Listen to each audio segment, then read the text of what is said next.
Hey, everybody, and we're live. Today is Monday, May 2nd, and we're very happy to have a special guest. You know him, you love him, Toby Eunice, formerly of A Gypsy's Kiss, now of Messages and Methods, right? To making a great. Hold on, I gotta just come on. That's all all right. you guys Messages love and you. Methods on YouTube, right? Yeah, I've All got right. it. That's where it was coming from. And Toby is going to tell us all about how he met Jack at the Santa Fe courthouse last week. No, That that's was not Jack it. and I had a great conversation. You guys are going to learn so much. At the Blue Corn. That's right. Yeah, thanks for coming on, Toby. We're going to talk about what has transpired over the last week. I put Jack into the same category as Forrest, and that is he doesn't like me. Yeah. Have you ever got a cursing email from him? I have. Oh yeah, no, I haven't. Actually, I've gotten zero. I think we exchanged one email soon after he made the announcement in was it September of 2020, and I asked him if he wanted to come on the show, and he said no thanks. That was the last. That was so. Yeah, I had a little bit more interaction, but that's because. So those of you that don't know, Toby's my search dad, and he was, I think, search dad for a lot of people. He brought the voice of reason. I will say we didn't always agree, but it was a great banter and back and forth. And so I expect that tonight. So what we are doing, many of you said, oh my gosh, you guys went over court documents in excruciating detail. That's not what I want. I want a 1 hour recap. So we're going to have a 1 hour recap, and I have a PowerPoint, but I have summarized it in my words. And so I'm particularly excited to have Toby here, because then he can say, you summarize that with a little bit of bias. I see it this way or that way. And I think I summarized one of the motions that you did not get to. And so I'm super interested to see it hit the court docket this morning. So, or it was very, very late on Friday. It was like Friday at 4:15. It was the motion from the estate in response to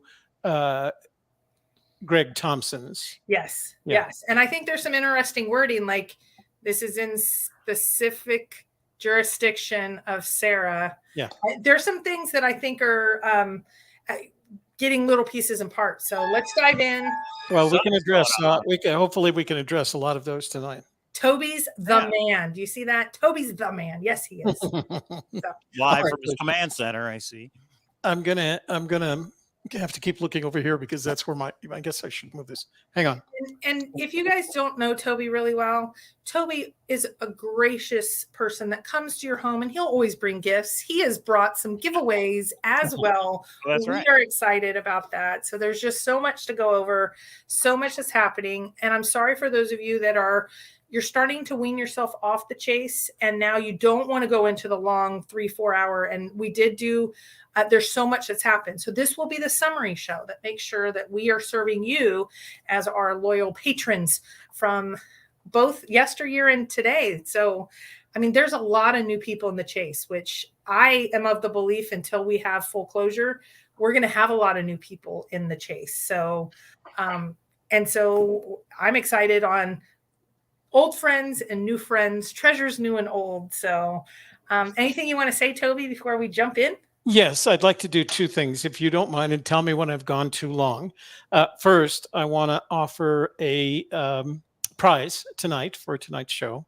And then I would like to explain, because you made a comment as we were exchanging text messages about you were happy to see me back in the chase. And I want to clarify that. All right. And what we're doing and why I'm doing this. Okay. So first of all, I want to do a giveaway. We do book away giveaways on our channel, and you will have a choice of 3 books. These are the 3 books that Shelley and I have written last couple of years. The first, you remember, always do this. The first is The Gypsy's Kiss, which is fiction based on my early life. The second choice is going to be Women in Podcasting. And Women in Podcasting is a book that we did after we attended the She Podcasts conference back in October of last year. And then the third book is Livecast Life. And I know Shelley's the big picture on here. It's both of us that do these books, but she looks a lot better than me. I'm in the little phone picture down here. And this is a book in which we explain everything we do to live stream, podcast, create content, blog, get on Amazon Live, publish books, et cetera, et cetera. So that's this book that explains all that. And the winner tonight will have a choice of one or of those books. All Plus, right. plus we're throwing in the extras of these podcasts, or I'm sorry, these cards, these postcards go back to the Mariah's Cache. That's Mariah's Cabin, and that's the poem, the original poem in English. This is the one we wrote. I say we, the royal we. Shelley wrote, and I translated. But this is the English version of it. And then, of course, we have 2 AGK coins. One has the treasure chest on the back, and the other is the Magnolia from Mariah's Cache, and that one's numbered. This is number 86 of 100. So Awesome. Thank so you. here's the giveaway. So what we've been doing is we've been doing Shelley Toby trivia. So here's tonight's trivia question. Oh, What is the documentary that Shelley and I produced in which we interviewed the person who is now the Secretary of the Department of the Interior? Oh, wow. The first person that puts that name into, and spelling counts. You can't win, K-Pro. We're exempt. No, you can win if you want. I got nothing. Actually, I'll send you a book. Don't worry about it. Methods and Messages on YouTube, everybody. Yeah, that's where you find us. Thank you, Uli, for doing that for us. We appreciate that. That's our channel. Oh, I have a slide on you guys because we need I believe Wednesday and Saturdays is Hump Day Hoedown and Church of the Search. Right. You are back. Whether you use some semantics, you are back, baby. All right. Well, let me. So that's the prize. Again, the question is a trivia question. What's the name of the documentary that Shelley and I produced in which we interviewed the current Secretary Deb Haaland? Secretary of the Department of the Interior? They want the name of the documentary, right? Yeah, we want the name of the documentary in which we interviewed her. Nice try, Hal. All right. Okay. Okay. Well, throughout the show, I'll All right. keep it in the chat, and if somebody gets it, the first person that gets it will win their choice of those prizes. Correct? Right. That's right. The choice of books plus the coins and cards. You guys are all saying the name. That's not the name of the documentary. That is not the name of the documentary. Then you now know who we interviewed. Now you've got to find that documentary and get the name, spelling counts. All right. So let me do a real quick explanation of why we're covering this territory. Shelley and I applied to the Google PRX Content Creators Competition. They're going to choose 6 teams. And we're kind of planning ahead. We feel like we have a very good chance of winning. And if you're selected, you have to give up your show for 20 weeks, for 6 months. You have to stop producing your show while you attend these courses. Some of them in person in San Francisco, and then the rest of them online. But part of what you have to agree to is to give up your show. So we thought, what else could we do to keep ourselves active and interested? And we came up with news and views. We started with headlines. We went to news and views. And in news and views, we're going to cover a lot of territory, news that's interesting to me, news that's interesting to Shelley, and news that's interesting to the community in general. Forrest Fenn Treasure Hunt being one. We are not going to focus exclusively on the treasure hunt, but it's going to be added into our show flow every week. And that will probably we're going to do Wednesdays and Saturdays until we start, and I'm just trying to think positively there, if we start the Google PRX Creators course, we'll give up Wednesdays and just work on Saturdays. Because you're free, you work during the week for them. But it has a lot of nice benefits with it. And like I said, we feel like we have a good chance. So, well, and I want to say that when I was in 2 weeks ago, you, I think, began with Forrest Fenn, or maybe it was the end, and then did Ukraine, all these topics that were so great that I can tell you I never get enough sound time of just putting it from a different perspective than just my news sound bites. So it did veer to several different discussions that every person should be up to date with. So I really liked how you really stayed up to date and so informative and educated about everything that's happening. I know you know the government and the politics a lot more and just what's happening. So I appreciated it, which is fabulous. I'm glad that we could, and we'll continue to do that until sometime in January, when we'll have a better sense of what we need to accomplish as a result of our new education. Nice. So, and it's perfect timing because we are getting, we've had kind of a desert of information. And I think it's made some people kind of spin. And now we've just gotten a huge amount of data, not just guesses and rumors and all of that. And so it's kind of perfect. And it's kind of a cool thing. So, yeah. So before we jump into was it in Yellowstone and all the motions and all the stuff, we do have a PowerPoint. But before we jump into it, my son Christopher told me a joke, and I thought it was apropos, just told it out of the blue when I picked him up from school last week. And that is, what did the buffalo say to his son? Bye, son. Bye, son. Buys it. Get it? Bye, son. Buys it. I thought that was pretty good. Just out of the blue, he told me that. I thought, hey, I got to say that on the Forrest Fenn Treasure Found show. What did the buffalo say to his son? I need to keep. Oh. Somebody get it? Man, who else? Was that Hooley? Yeah. Hooley. Good job, Hooley. Hooley. He's got it. Mexico's progressive movement. What year was that you did that? 2015. Oh, okay, interesting. So I wonder if you could now do an interview about the old motion to intervene with her. They know who you are. So how much do you know, Deb? She became our good friend as we worked with her through several campaigns. As you know, she ran for Congress as well from New Mexico. And so we're members of the Democratic Party here in New Mexico. And so we helped with that. We made a couple of video shorts with her when she was running. And then we were very excited that President Biden appointed her to the Department of the Interior. She's really sharp. Got it. All right, Uli, do me a favor and send a text message. I'll put this in the chat room. Holy's saying she's passing it on to Steve. Steve M. He was second in the chat to give the name. Steve M. Okay, so Steve M.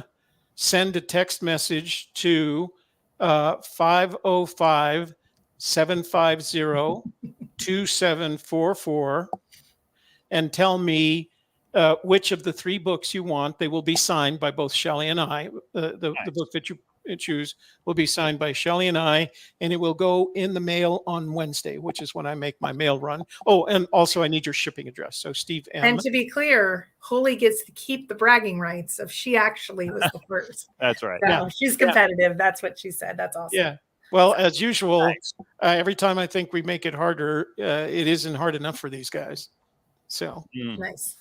Okay, so let's jump in and so some of you say you read every single piece of every single document. Yes, because I'm finding we have a bimodal group. We have a group that wants to see every single thing for themselves. You can have commentary, but I want to see it. And then you have the other side that is give it to me in a short summary. So we have that we're going to go over tonight. So know that that's what Monday nights is about.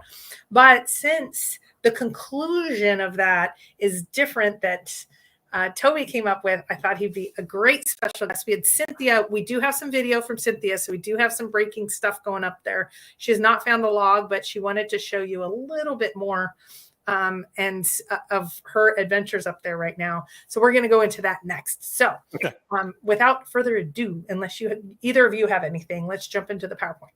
Let's jump right into it. Thumbs up, everybody, for another patented K-Pro PowerPoint. Yeah, we're kind of an information overload. Yeah. Okay. So here is what I see. Next slide. First, a lot of people are like, what's happening when? This week, there was nothing that was in the court docket today. We don't know when the judge is going to actually, there will not be a hearing on the Thompson intervention. That will just be the judge deciding. Our next big day is Wednesday. That is when there is a hearing for the motion to intervene, which is Wednesday. I know Toby's going to go live Wednesday night and go over the transcript. We will go live briefly just to say yay or nay. And then Friday is the deposition, and that deposition will be the final day of the discovery phase. There's no other people that are in that. And then we have pretrial and then we have a trial, but that's kind of the schedule of things for this week. So one of the things that I'm interested in is whether or not Mr. McCracken will go ahead with a deposition if the court rules that the government can intervene and prevent some information from being released. Because if he doesn't have that, if he's not allowed to do that, there's not much else, not much good a deposition is going to do. So he might change his mind on it depending on how the court. Well, and Jack's a witness on both sides, and they have a list. So maybe I think they'll still. My guess is they'll still go through with it, but then Jamie and how and what that will look up like, I think will be extremely interesting. But I would think he needs. If he gets struck down, he needs to recover. And then there's so many other questions that you can ask other than the 9 clues and the final location. So I would assume he would go forward. But this case, you couldn't have. I mean, I wonder if he's going to ask, is Forrest Fenn still alive? Have you met with Forrest? Because he's alive to this day. I mean, it's such an odd case. So the death certificate is the document that the judge can't ignore, no matter what. You know. Right. I don't understand why it's allowed to go as far as it has. It doesn't make sense. And I have made that clear. In my opinion, there has not been a motion to dismiss. When the motions for dismissal have come in the other cases, they were dismissed immediately. This one, a probate case, typically doesn't have this sort of interaction. The Forrest Fenn estate has not put a motion in front of the judge to dismiss it. That is solely, in my opinion, the reason it has not been dismissed. The judge is saying, and we can all say, why is that? And we can put opinions out, but that's my opinion of why. It can't be dismissed unless there's a motion to dismiss. So in a probate case, the judge is required to hear every claim, no matter how radical it is. Unlike civil or criminal cases, they can dismiss based on, lack of evidence. The claim is. But they have to at least listen to every claim, and then they can make a determination of whether the claim is allowed or disallowed. Now, what's unusual about the claim that Mr. McCracken made is that it's not a claim against the estate. It's a claim that he has the right to sue the estate for damages, which is very different for a probate case. Right. In a probate case, generally speaking, you state an amount and how the claim, how you arrived at the claim. So I think that's what's going to be not weird. The judge probably has handled cases like this, but it's a very unusual for a probate case. Is he trying to say that he was defrauded? In other words, there was fraud related to the treasure hunt. So the estate, even if the treasure chest isn't part of it, the estate should pay him? I don't know. I'm asking. Yes. That's exactly it. Okay. So he claims that that he was defrauded of the treasure. Therefore, the estate owes him, and he came to the conclusion, if I remember correctly, it's like $5 million. Well, in the value that he placed on not recovering the treasure or the benefits, books, movie rights, etc., of not having recovered, of not having been granted the recovery of the treasure. So that's what makes it unusual. It's a very different claim. Well, and Trey asked a question, and I'll answer. Why do you think they haven't put in that motion to dismiss? And Toby kind of led me there with what he just said. I believe the estate will be able to, if he actually gets to court and a judge actually looks at it on its merits after depositions, after full discovery, and then puts in a decision to then rule against McCracken, it will set the precedence for anyone else that comes. And statute of limitations is passed, but I think it'll help protect the family. That's my guess. If they just get it dismissed based on before discovery, before any of the actual process has been through, then it opens the door for someone else that has more of a claim than to not have it come all the way through. That's my guess. Someone asked me a question about this case before, and I only knew very little about it. And I said, it'll never make it to trial, meaning the trial would never go through if this was a case of fraud. And I thought it was either a civil or criminal fraud case. which means it may not have made it to trial. Right. Then I discovered, as I was doing the research, that it's a probate case. And in the probate case, the judge has to hear every claimant. And this is the only one that it's only a probate case, and Right. it is not a civil or criminal. All the others filed in another court, and now they've been overturned, and the bar is higher. And McCracken actually said he did his homework and he figured out where the lowest bar is. And in a probate case, that's where the lowest bar is. So he's smarter than y'all think. And Trey says, go ahead, Toby. The other thing is that once it's heard, there is no judgment. Right. There is no judgment made against one party or the other. I noticed that he refers to himself as the defendant. There is no defendant. There is no relationship of a defendant against a plaintiff. It's just a claimant versus the estate. And he can be ruled against. But if, for example, the estate wanted to sue him afterwards for creating a wrongful suit, they would have to do that in a different case. This is, I'm making a claim. The judge can look at it and say your claim is not valid and it is disallowed. That's the end. They do have a counterclaim within the probate case, but it is not within the file, which I find that a little confusing. Right. So you can make the statement of a counterclaim, and I think they already have. That's a completely different case. Okay. Right? That's not part of the probate case, but I thought it was interesting that the estate's attorney mentioned that, and I'm going to use his verbiage. This isn't mine. Mr. McCracken's claim was so radical that they've filed a counterclaim against him. So in that case, it is very likely he is the defendant, not in the probate case. Right. And it's abuse of the court system resources, right, or something exactly. like that. They've Yeah. And that can, I almost think that's a message to everyone else. Like, that's its own message. Okay, so let's get on from the schedule. So we now have a hearing this week. The deposition, if it happens, and he has been scheduled for Friday, and Friday is when discovery ends. I'll get back to that at the end, but basically when discovery ends, there's no more new information coming in, and they're preparing for court. These are the people involved. You can see that the government has been added. Greg has been added. And we're walking through the process. So I'm just kind of giving the latest information for those of you that like the screen captures. Any idea why it says party number? Is that number of people in the party? Like Jack Stoof has a 2 next to it. Any idea what that means? So down below, when we see what's actually happening in the case, they don't put the person's name. They just put the party number. So this is the person that filed it. That's the person that filed it. I think it kind of makes things super clear for the clerks that are, managing the data. Is that, do you agree, Toby?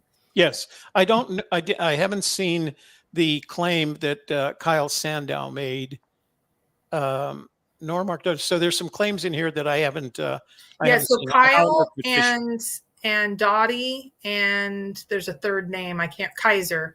They did a court hearing over on the civil side, and they were suing for San Lazaro, $10 million, a very, I'll say radical claim, and they were dismissed in court almost immediately on the civil side. So now they are dismissed. Yeah, that's an example of how it doesn't get to trial.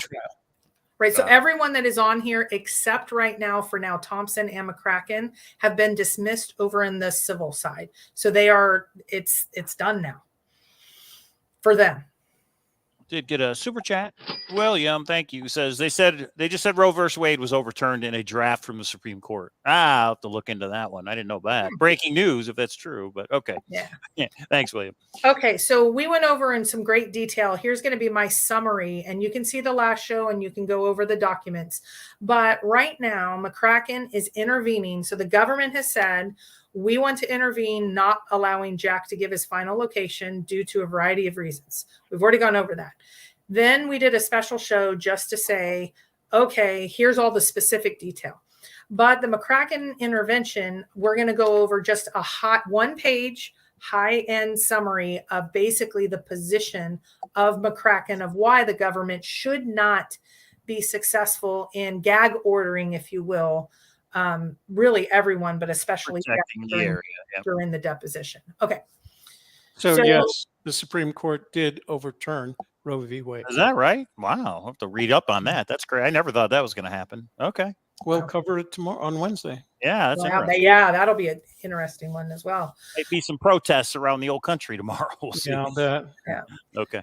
Okay, so the first is McCracken has said there's a jurisdiction issue. The Attorney General from New Mexico and not Wyoming filed this. So based on jurisdiction alone, it should be dismissed.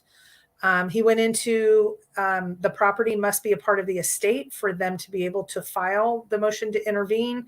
And so he's already put in a declaration that states the treasure chest is not part of the estate. He has also said it's not constitutional because there is freedom of speech, and this is based on speculation from the government. Pure timeliness alone, they did not. They were aware of this in August of 2020, and with this meeting, and he objects based on that. Again, the New Mexico being filed there. He does name the Super Act will hurt his case if it is upheld because it's essentially his defense in part is comparing his solve to Jack's solve. And so he needs Jack's solve. Brought up an interesting one of there's no damage to 9 Mile Hole. And many of the searchers believe 9 Mile Hole at this point. And since there hasn't been any damage, he believes now it's speculation by the Yellowstone. And he would expect some impact studies and other things like that to be able to, for the judge to actually take this motion seriously. And again, he goes a little bit more into speculation. This is all speculation by the government, so it should be dismissed. And then he believes there's more harm that's going to happen to the entire park because now everyone that's a Yellowstone searcher believes their spot is still in play, if you believe Yellowstone.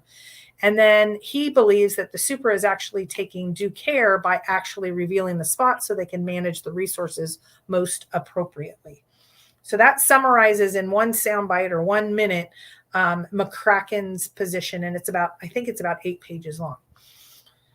Two things from the chat. Thomas Conrad says, who's going to apologize when it's definitely not in Yellowstone, Mike? I'll apologize if it's found that it was not in Yellowstone.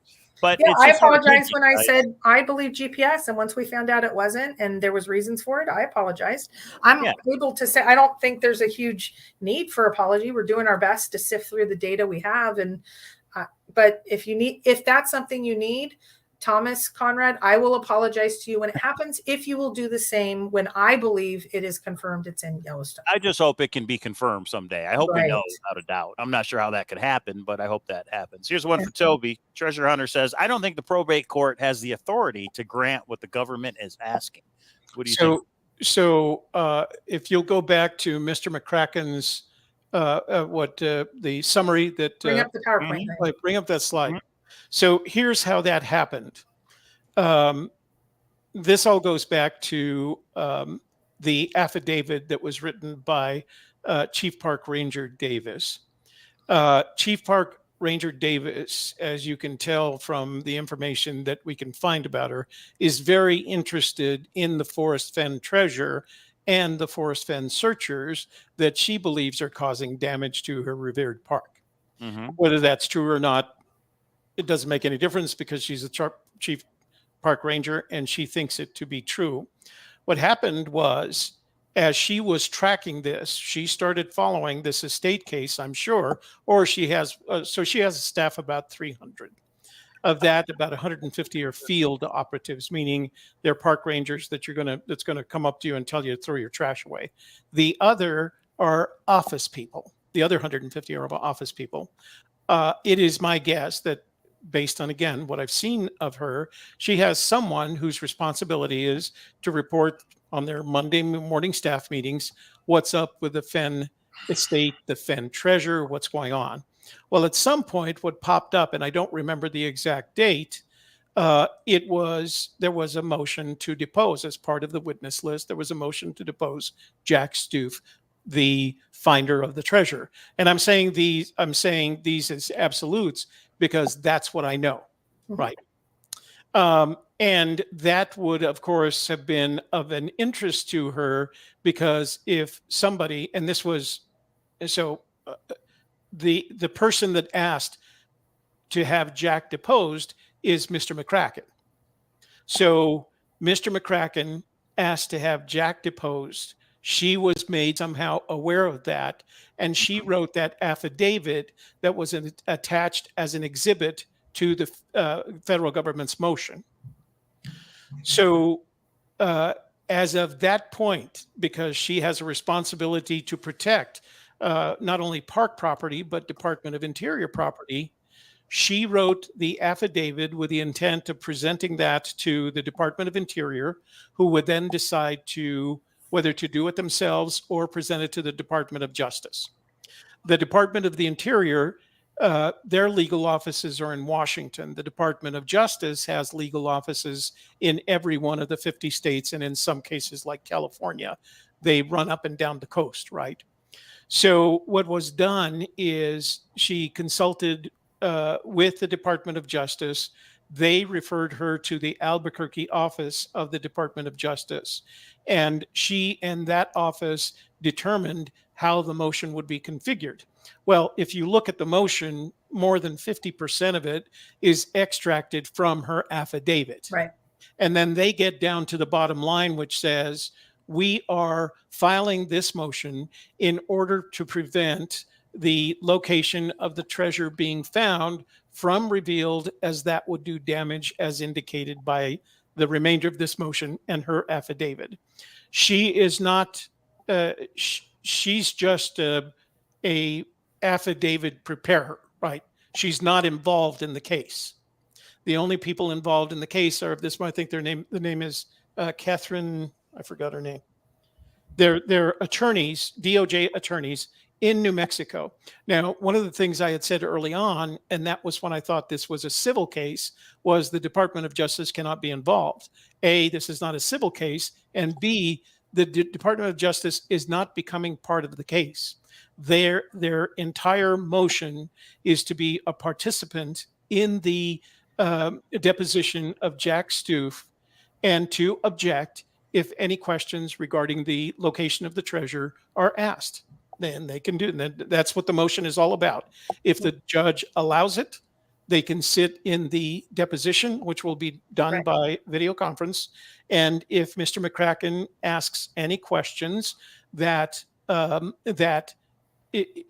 head towards or have the potential to discuss the location of the treasure, they can object.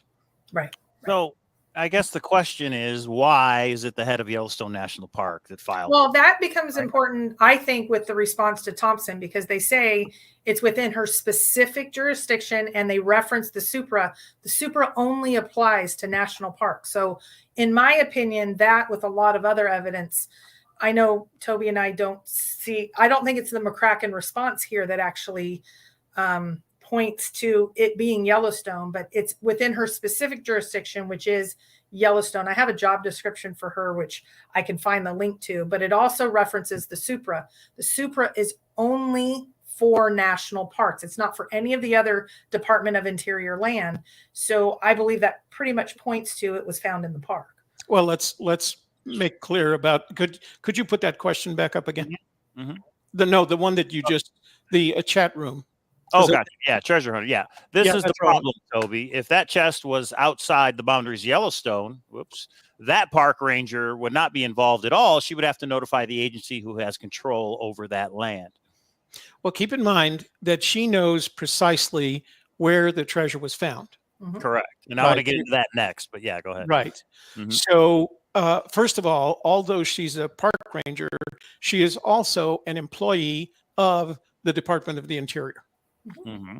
So her authority extends into the 3 states that surround her park. And the example that I used last night, if she happened to be in uniform in her truck in Helena, Montana, and you went by speeding, she could stop you. She has the authority to do that. Right. If you were if you happen to be on BLM land, and when she went to look for the treasure location, you're digging up something else, she can arrest you because BLM land is Department of the Interior, and she is the Department of the Interior. So her authority is not only limited to the national park. She has authority that extends into other areas. But her specific jurisdiction is Yellowstone, and this wasn't a speed buy. This was in August after it was found, or after it was recovered in June. 2 months This wasn't something that needed to be quickly done and get your nearest person that's with the, this was specifically scheduled with a variety of groups of people that it would be, in my opinion, the person that has specific jurisdiction. So I know what you're saying. If there's like a high-speed pursuit, the high-speed pursuit was 3 years or 3 months before that. If she's on if she is outside the park and on BLM land, she has the same authority that she does in the park on that BLM land. Right, but it's not her specific jurisdiction. Like, that's true. She has jurisdiction over everything, but typically, just like a police, a sheriff versus a highway patrol versus but they each have a specific jurisdiction. And if they need to, in an emergency situation, be in a more broad sense, that's the case. But the specific jurisdiction versus authority, I think that's where I think there's a reason that, especially in this case, in the last hearing, I think perhaps Fenn's estate is listening to us debate this, and they put in, it is her specific jurisdiction. She is in charge of Yellowstone specifically. She does have authority over the broader Department of Interior, but her specific, and they just put that in. And I know you guys didn't review that on Saturday. I don't know if you have that document yet.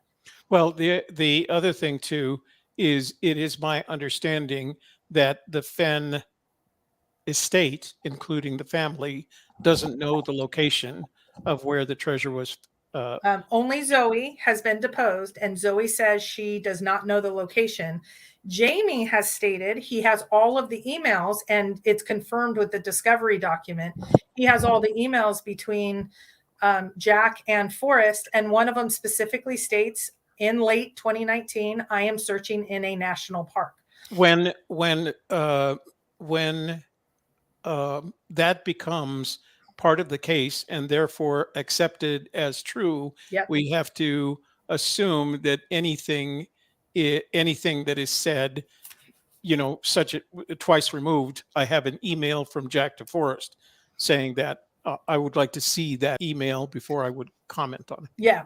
Oh, and some people were saying that about the emails that Jamie posted about the pictures and the email of Jack's notification. Yeah, but well, now he's been very, if you look at, for example, his summary of the deposition that he did with Zoe, it's a summary, and it's biased in terms of his interpretation. So it's hard to take it as fact when it comes that far. And I remember one specifically where he asked her, she asked a question, and her attorney objected based on attorney-client privilege, and he took that to mean, oh, she does know, and that's not how attorney-client. But this one's a little bit more interesting, because Jamie posted the pictures and the email of the notification, and so a lot of people are like, they even accuse Cynthia of making it up and typing it up. Yet Carl, the document that we showed, he actually puts the emails and the document in, saying that he's going to publicize everything he got from Discovery. So I think that confirms that they are actual. It's not typed up by Cynthia. That is an actual document that was handed over in Discovery, because Summer just notified the judge. Do you see? He's putting out the information, and that's Jack's to put out, which I found, it kind of confirmed it, that this one, I agree with you on the summary, because I actually think he got it wrong, because he is maybe a little biased of what exactly he heard. Yeah. So let me ask a question. Okay. We know that Forrest and Jack and their lawyers Zoomed with the head of Yellowstone National Park 2 months after it was found. We know because of the motion they submitted. Correct? Would you agree with that, Toby? Can I share a slide? Yeah, sure. Right here. So hang on a second. I need to move it just a little bit forward. Okay. This is what we know. There we go. Okay. At this meeting, Jack provided detailed specific information regarding the location where he found the Forrest Fenn treasure. Forrest confirmed it's the same location where he left it. Gotcha. So my question to you, Toby, is, are you open to the possibility that the reason this Zoom took place is because Jack and Forrest and their lawyers contacted Yellowstone National Park to make the Zoom happen? I could see that. It's possible. Okay. I don't I think it's improbable because why would they do it? Why, if it, and we have to look at it from two perspectives. Mhm. Let's say the location was in Yellowstone National Park. Why Mhm. would you? Because effectively at that point, and I think it's on the next slide. Let me see if I have it. They're both admitting to a crime, Absolutely. a federal That's crime. why they did it, in my opinion. But It's, I would say maybe one reason why they contacted Yellowstone is because the lawyers could argue Jack did his due diligence of returning Forrest Fenn's property. I know the park is going to have their regulations and say, I, no, you're wrong. But do you well, I think take they it a little bit. contacted them just to work it out and say, this is what happened? The milk's already been spilt. You know what I mean? This is how it went down. And maybe Jack paid a fine. Maybe Forrest paid a fine. I mean, we don't know what the result was of that meeting. Well, in my opinion, Jack has been very clear from the beginning. He wants to sell the treasure chest. Mhm. In my opinion, if he found out that there were legal issues, like he said, there's a legal S show out of the Condor database. Once he said that, I believe for him to be able to sell it, he needed to have it legally. He brokered a deal. I know Holy used the term. that's an hush money. assumption. That's conjecture. Assumption. Oh, sure. That's mostly what we're going by at this point. Yeah. And that's what we've been going by even more so for the last 2 years. Right. So he, in my opinion, and it's not, we don't have that detail yet. He wanted to sell the treasure chest and he needed to get it legally cleared. So why, if we know that Jack recovered the treasure, well, if you don't believe Yellowstone, even though it's Sarah Davis, I can see, okay, you believe it was on some sort of legal property. So it's going to have to come out a little bit more. So when the Fenn estate wonders why so many people are still interested, when you have such a different interpretation of what's been put out, this is why, and this is why the numbers are growing. I think they've been surprised. I think Forrest was surprised about why so many people are still involved in this, because there's such different interpretations. So let me throw my conjecture at you. Mhm. All right. So we do know that a meeting took place. We don't know who initiated it, but as I researched Sarah Davis, it strikes me that her concern became palpable when she realized that the treasure had been found and that it was now in Jack Stooff's possession and ownership. Especially when Forrest came out and said Wyoming. I'm sure then she perked right up, right? Exactly. Right. So if he had said Yellowstone National Park, that would have been completely different, because we made a case last night or Saturday night that although Yellowstone is in Wyoming, it is not Wyoming, according to an 1862 law. So so here's my side of the conjecture. She gets real nervous about where that treasure was. She wants to do nothing more than protect her park. And because she studied at the FBI Academy, she has a process that she has to go through. The first call has to be a polite call asking if you'd like to have a conversation and not implying anything other than it's a conversation. Mhm. And so she calls maybe the attorney, maybe Forrest, or Forrest refers him to the attorney. She says, we'd like to have that call. And I'm going to ask some questions. And the first thing she has to do in that meeting is she has to tell them what the call is about. She has to tell them that they don't need to answer anything. She has to tell them they don't have to implicate themselves in anything, and they don't have to admit to anything. And that if they want, they can leave the call right then or at any time during the call, because it's not a call that's done via warrant. Right. It's an informal call. It's a an informal courtesy call.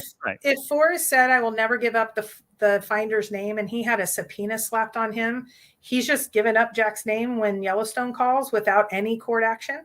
Why not? Why not? Because his actions say otherwise. So one of the things that we played last night was the 2015 interview with CBS Sunday Morning, where Forrest questions, what if there is no legal question? Right. Right. Mhm.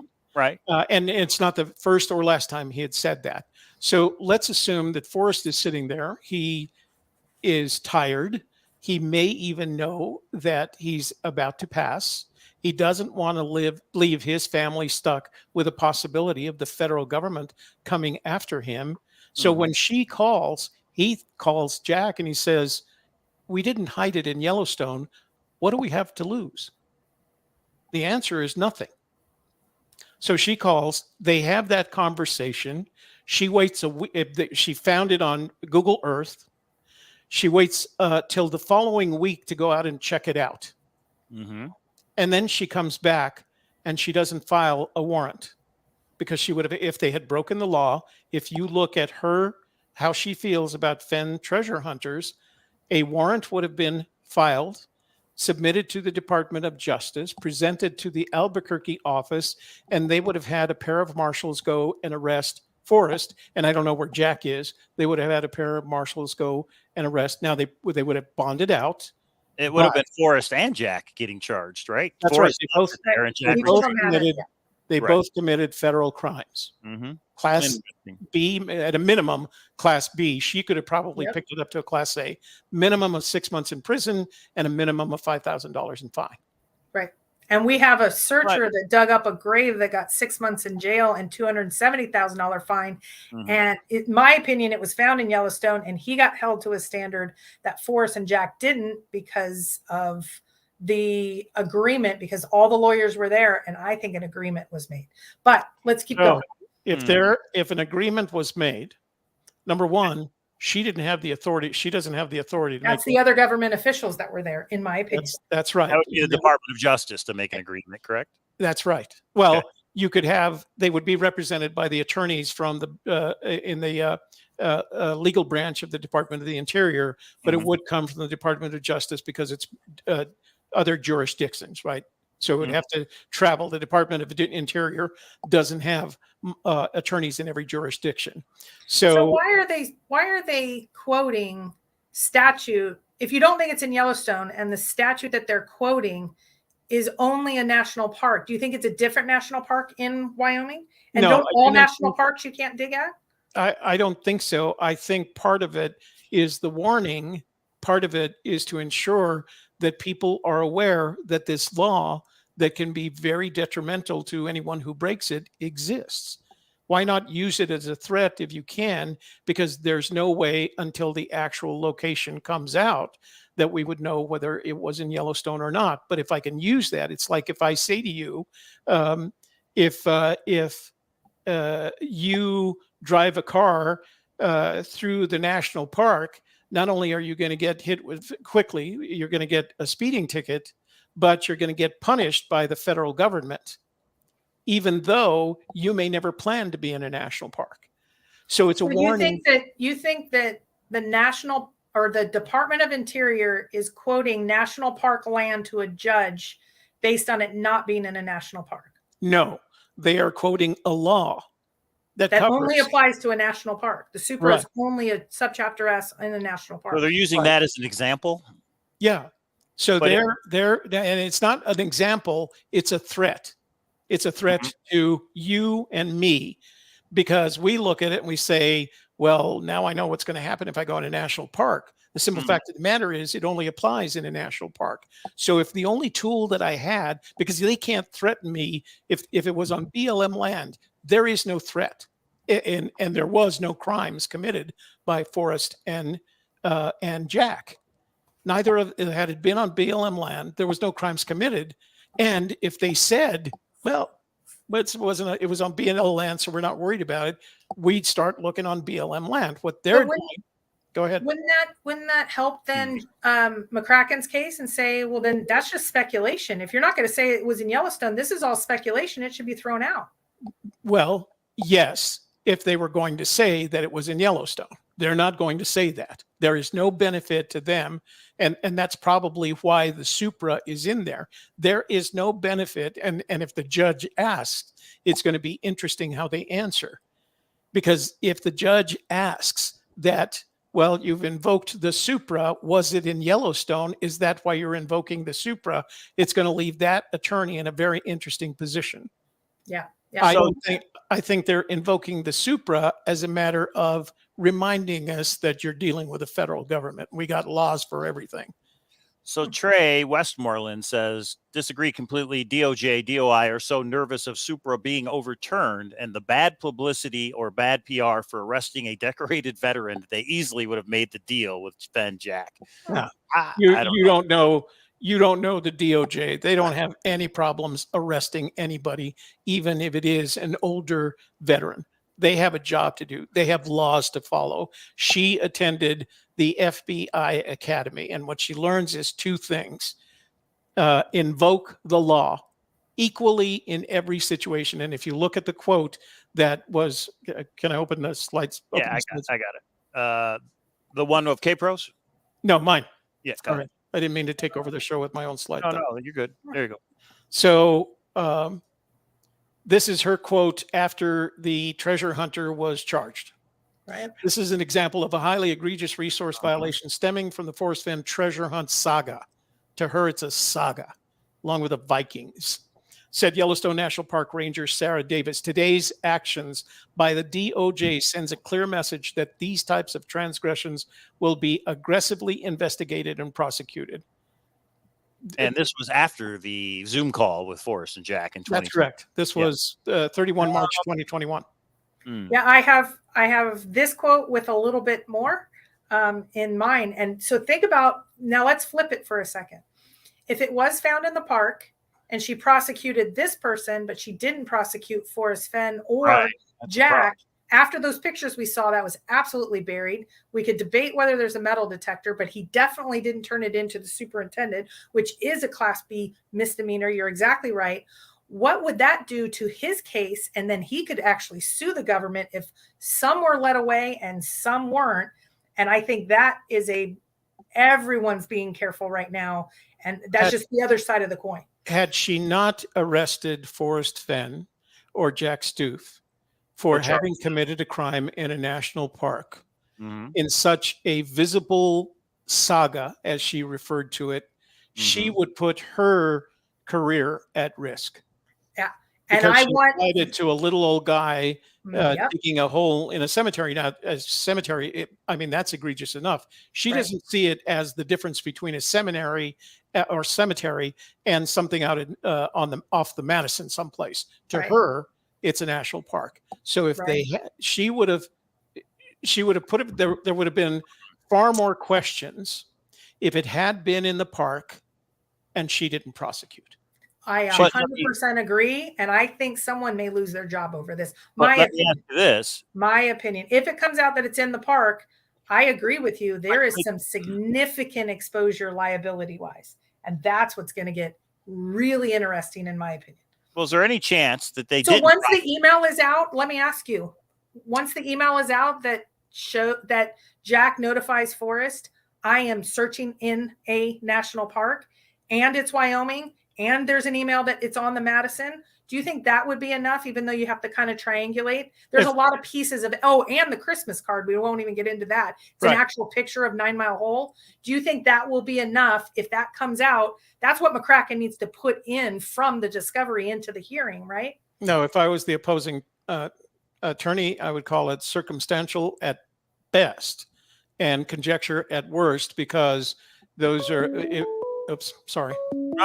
Call-in show. Let me close that. That's But I'm saying it. So it wouldn't be enough. It'd be enough to get the guy out of jail. I would think he's sitting in jail right now. And there are. I'm going to guess there are others that had to spend time in prison. What about the guy that they had to rescue from Yellowstone Canyon? Yep. Right. Yeah. So let me ask you this, guys. Some people are saying Sarah Davis is no longer the head of Yellowstone. Is that true or no? Well, first of all, she's not the head of Yellowstone. She's the chief ranger of visitor protection. Yeah, she is the chief park ranger. She is not the superintendent. But she still is currently in that position. As of let me a see. couple of days, I believe so. Still the chief ranger. Gross Pork says no, she is not. I don't know the answer to that. Okay, can you tell us the name of who is, and we'll look it up rather than just say something generally. Well, let me ask you guys a couple things. Doesn't the Department of Justice have the discretion to prosecute who they want to? Just because somebody commits a crime does not mean they're going to be prosecuted. No. So you got to like all things. The Department of Justice is prosecutorial. You use the right word. Their job is to prosecute someone who they believe committed a crime. A case has to be made that crime was committed. That's the responsibility of, in this case, Sarah Davis. right? They can't. The Department of Justice doesn't investigate crimes. That's the FBI. Their division will do it. They prosecute. So they have to have a reason to prosecute.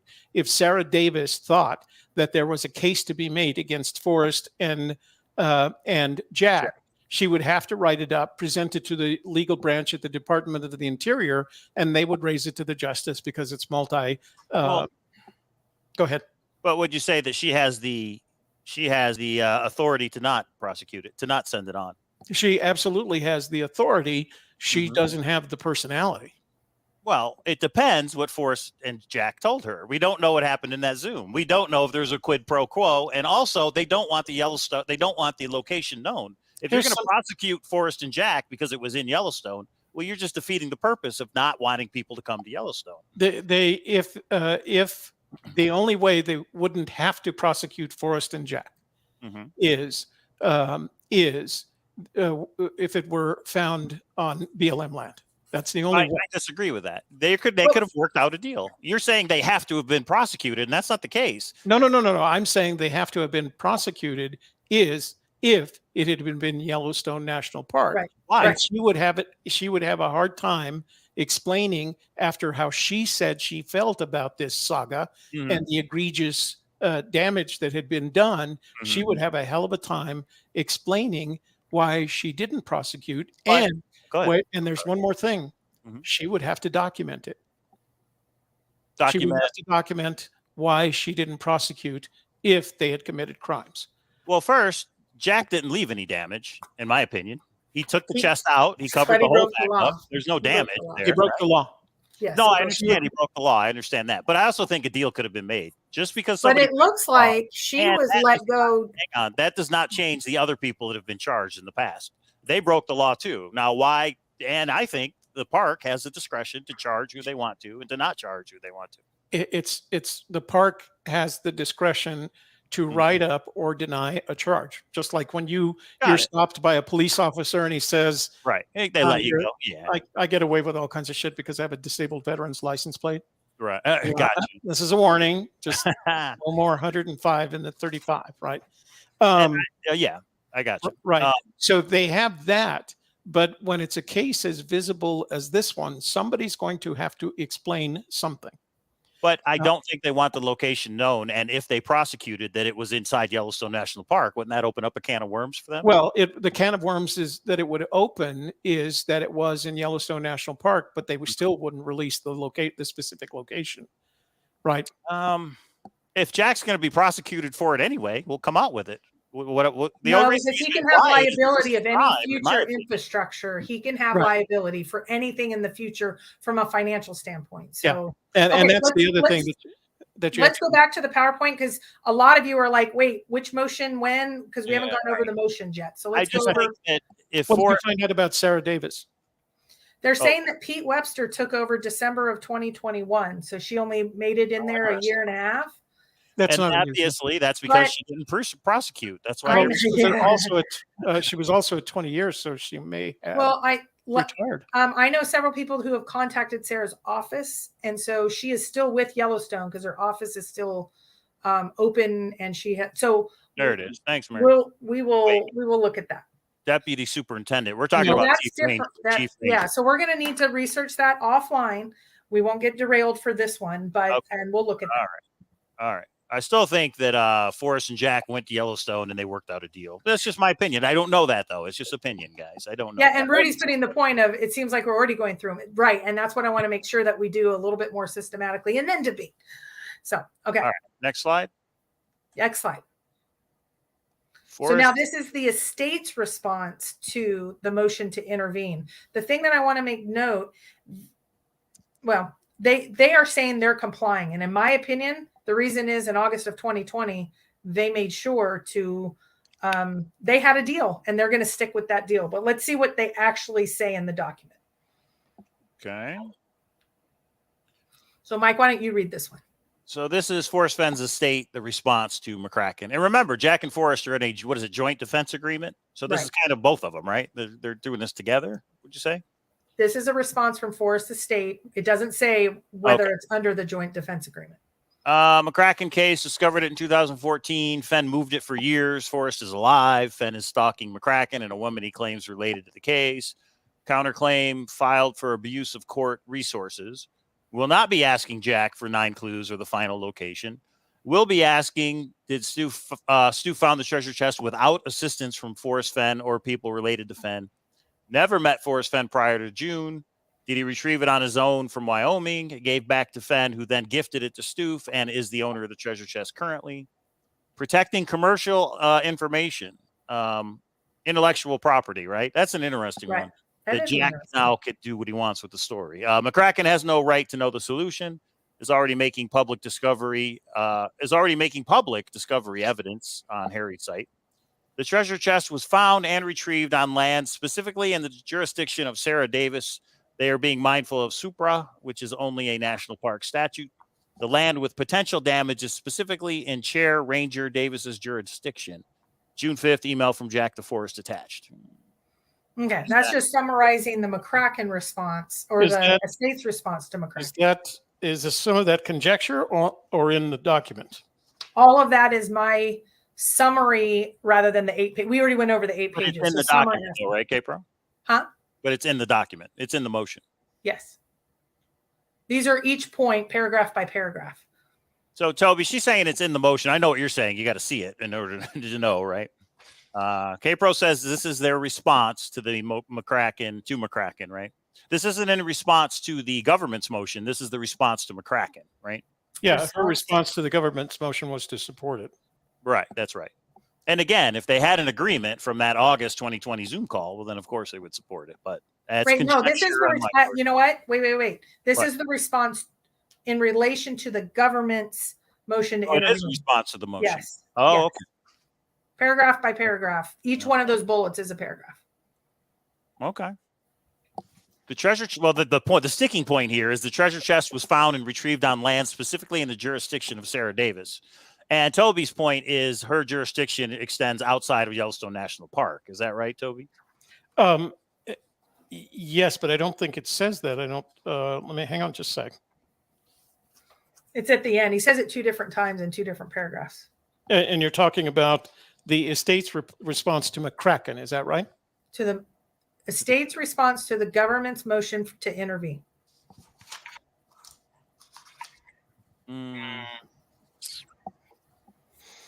If only I kept those old PowerPoints, Capra. We have. Go ahead. Let me just take a look at this from here. I'm just looking at. We have this amazing thing called our last show, darling. Oh, okay. Well, so it's 2 hours show. McCracken's. Let me get the actual and I can send you the screen capture. Hold on a second. Let me get to, and I don't mind going slow on this stuff because we went. Okay, so it's paragraph. So okay. Paragraph. Yeah. Sorry. Go ahead. The government. Let me make sure this is reveals that Mr. Stoops. Okay, so paragraph 10 of that document states. The government's motion reveals that Mr. Stoof and Fenn disclosed to the chief ranger and deputy chief rangers that the treasure was hidden by Fenn and found and retrieved by Mr. Stoof on land within their specific jurisdiction.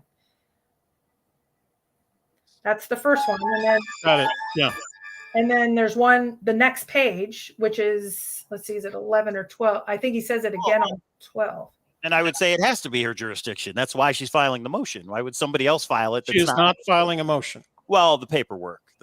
She's the one submitting the affidavit. Her only participation in this was the affidavit. And the participation in the Zoom meeting. The motion to intervene is filed, right? Well, the motion intervene. Her affidavit is an exhibit to the motion.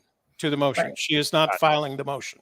She can't legally. And the reason she has an affidavit is because she knows where the treasure chest was found. And because she did the Zoom. She heard it directly from Jack. It's not hearsay. She heard it directly from Jack. Right. And she went out to validate it. Aside from looking Google Earth, then she went out to look at it. But when it says specifically in the jurisdiction of Sarah Davis, do you think that could be outside Yellowstone, Toby? Well, I guess you do, huh? Department of Interior. But do you think it's Department of Interior, and you specifically think it is not Yellowstone? Correct. Okay. Department of Interior, Wyoming is in her jurisdiction. Okay. Maybe a lawyer could tell us. All right. Here's one from Treasure Hunter. It's a different question, but I think it's a good question. When Forrest abandoned the chest in the national park or wherever he abandoned it, he gave up ownership. Therefore, he cannot turn around and give it to someone. The chest belongs to the Park Service or whatever land legally. If Forrest abandoned it and Jack brings it back, can he then turn around and gift it to him, or did Forrest abandon it? It's not his anymore. Well, so the question is outside the context of the law, which says, first of all, he's not allowed. It's against the law for him to abandon it. Secondly, it's against the law for Stoof to have recovered it and not have it and not return it to the superintendent. If it was in the park, Right. Gotcha. So what they did, if you go along with my theory, what they did was, I believe that neither Jack nor Fenn expected that Fenn was going to be alive when Jack found the treasure.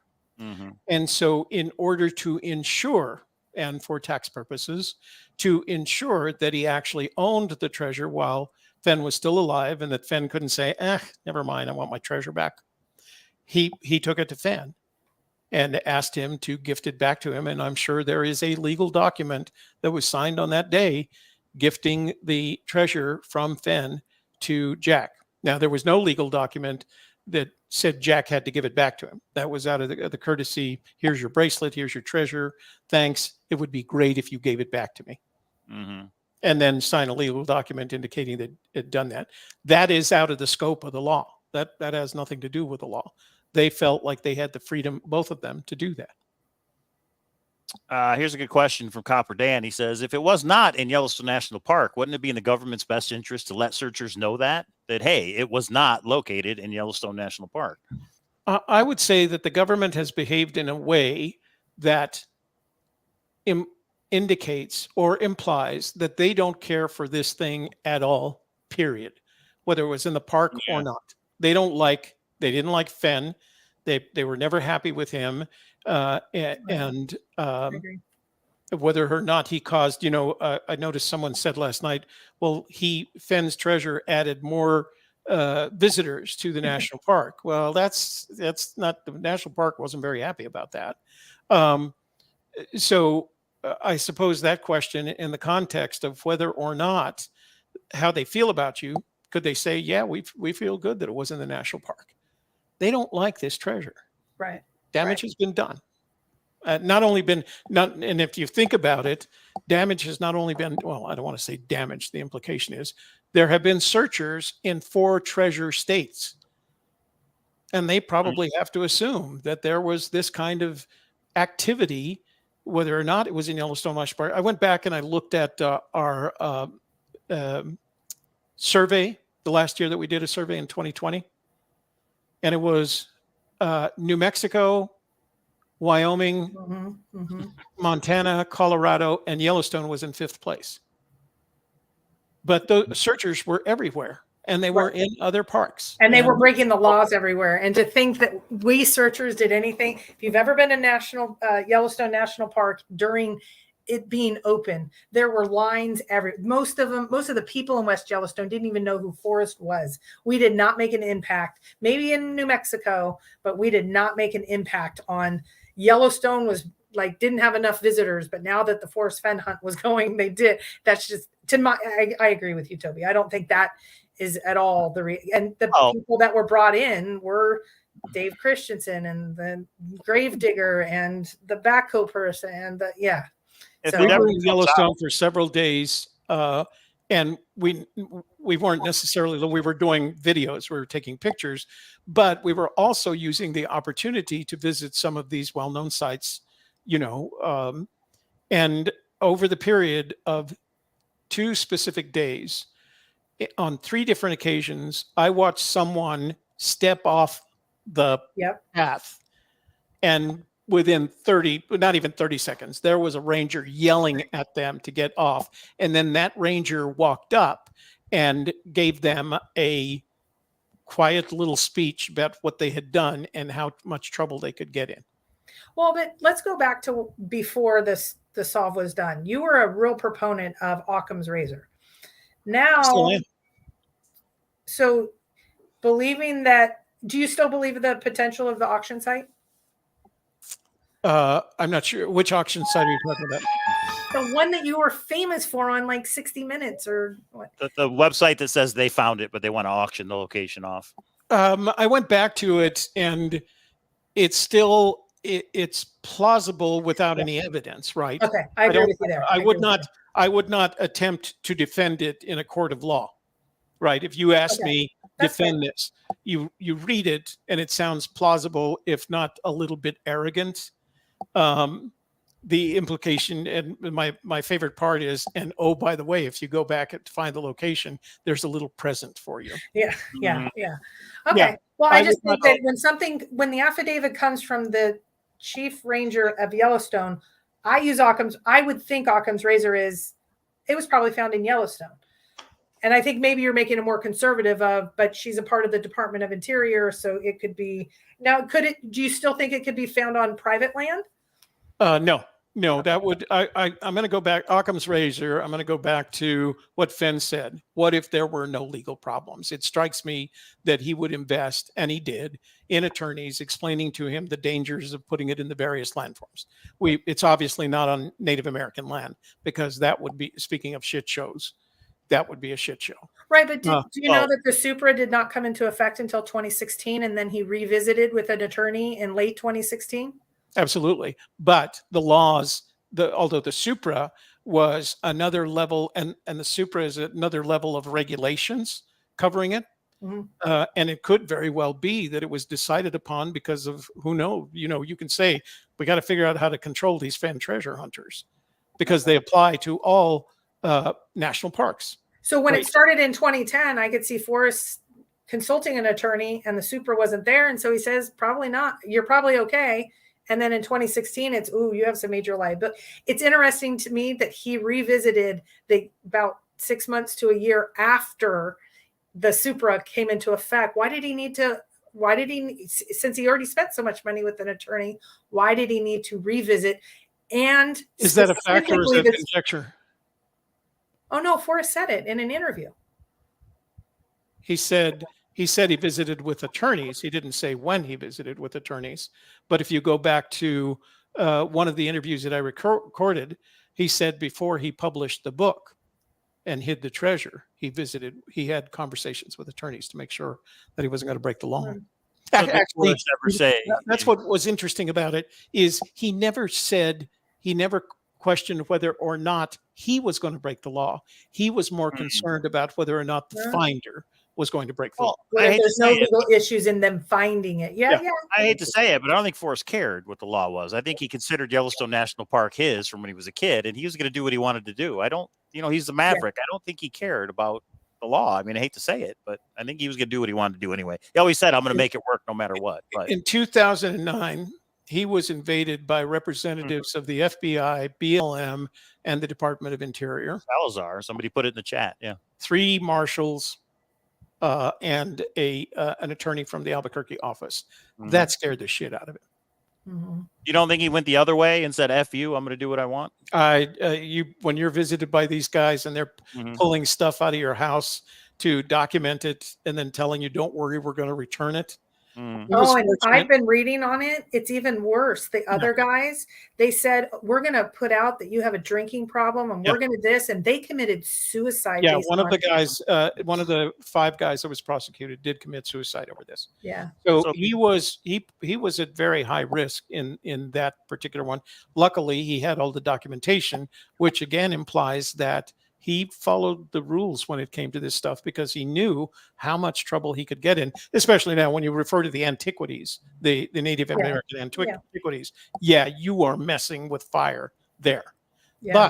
But I don't get the sense that he was by nature, he was a maverick, certainly, but he's kind of a maverick like Toby.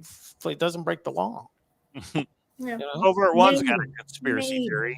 It says Forrest and Jack received immunity from prosecution before the Zoom call. The government had an interest in understanding the location. There was no risk to Jack or Forrest or Jack in the call. I don't know about the government wanting the location, but is it possible they got immunity from prosecution? It's conjecture. It is possible, but there's no evidence of such. If you have a document, because it would have had to been documented, and you can ask for that document via FOIA. If you have that document, then you can make that claim. Otherwise, it's conjecture. But except for I did a FOIA to find this August 2020 Zoom.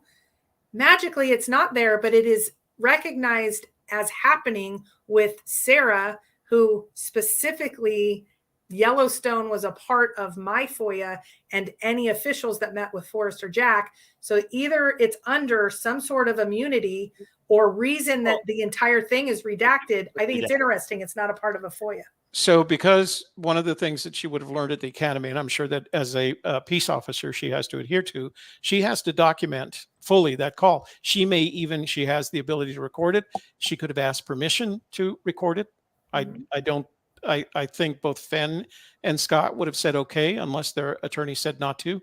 So that documentation of that call exists. It probably doesn't exist in Yellowstone because it would have been presented to the legal branch of the Department of the Interior, and then if I was going to FOIA those documents, I would go to the Department of the Interior.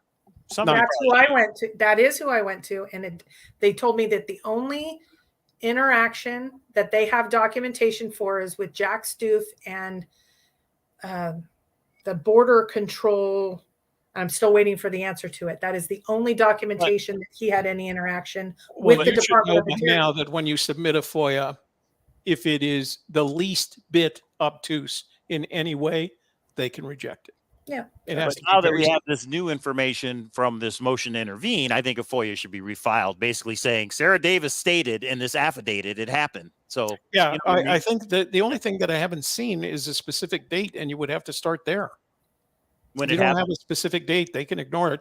And my guess is if the government's motion is upheld, that from that point forward, they have established a precedent that would mean even if you did get, if you were able to request the documents related to it, they could then redact the location. Right.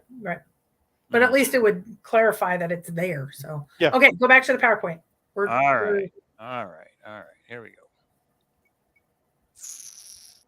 Okay. Thompson motion intervene. Lawyer Greg, we call him now, Toby. Lawyer Greg. Let's start. Okay, this one's pretty short because it was a pretty short motion. Yeah. Yeah. What do you think of this one, Toby? I think it's.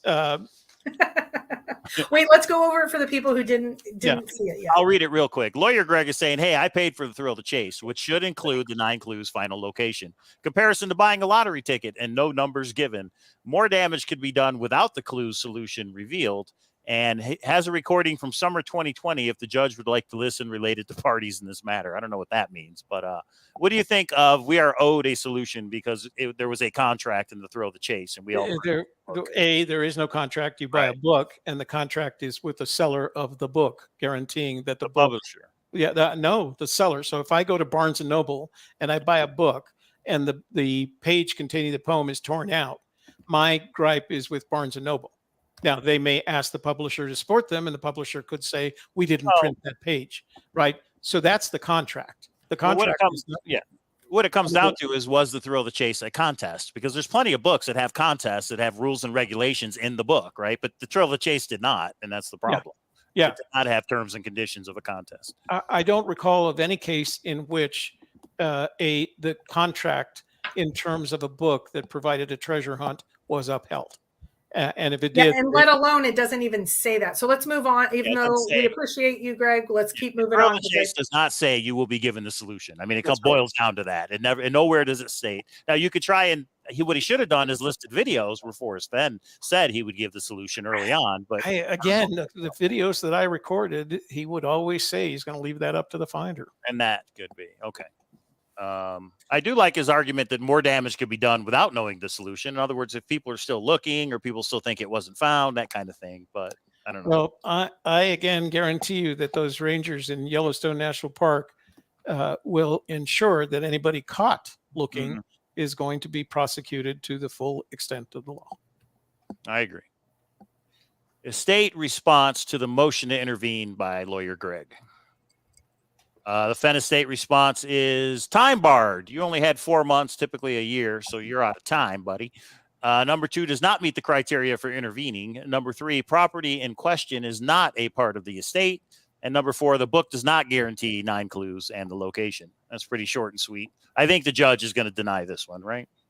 I think deny this one, but I have a question for Toby at the end about the McCracken one of whether he thinks the government is going to win. I think this one is, I think Greg filed at 11 and the response was submitted by 3 or 4. So in my opinion, I think based on the merits of to get an expedited motion to intervene takes a specific criteria. And I think, I don't know if Greg had that expertise to know just the formalities of it, let alone the criteria. Yeah, I thought when I saw the his motion and the response, to put it in Carl's bit, when I saw the motion and the response, I realized that the attorney for the estate was barely taking it seriously.